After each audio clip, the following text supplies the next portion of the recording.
cold weather has been making things difficult for fire crews. News 8's Josh Scheinblum has more on how these crews are trying to deal with temperatures freezing up the fire hydrants. Josh? When there's a fire, every second counts to try to put it out. But this time of year, when temperatures are cold, it can be really hard to fight those fires if the fire hydrants are frozen.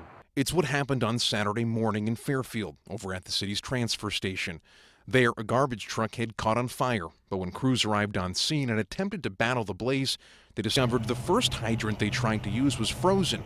In turn, they attempted to use a second one nearby, but that hydrant, they soon found out, was also frozen. We had to use a third fire hydrant that we were able to get working and use water to extinguish the fire that way. Scott Bisson is an assistant chief with the Fairfield Fire Department. He says how the fire was sparked is still under investigation. But what he does know is that there's no easy way to prevent what his crews experienced. Most of the hydrants in New England are known as dry barrel hydrants, where the water is down low in the water mains and the barrel of the hydrant is dry. Sometimes they leak, sometimes on coastal areas where the water table is relatively high, water can back into those hydrants, create an ice plug, and prevent the hydrant from working. In Fairfield alone, there are around 1,800 fire hydrants. The problem, Assistant Chief Bisson says, however, is that often freezing issues aren't discovered until there's a fire that needs to be put out. Is there anything that could have been done to help fight this fire better with these frozen hydrants? It's something that we plan and prepare for. We implement cold weather operational policies in the fire departments.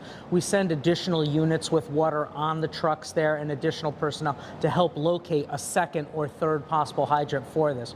We really try to minimize those kinds of delays, and because this is New England, it's something we plan for. But the idea that a fire hydrant in one's community might not work when needed is nevertheless a scary thought, which is why officials with the Fairfield Fire Department have some recommendations on things people can do to recognize if there's a potential issue. First, check to see if there's water around the base of the hydrant. If there is, that could be the sign of a serious problem. Also, check for cracks on the hydrant itself. But really, if you find anything that in your estimation doesn't look right, call your local fire department to check it out.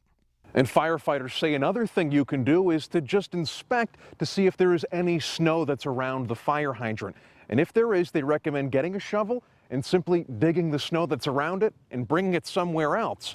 It's not required by law, but it could make a very big difference if there's a fire in your community. For now, we're in Fairfield. Josh Scheinblum, News 8.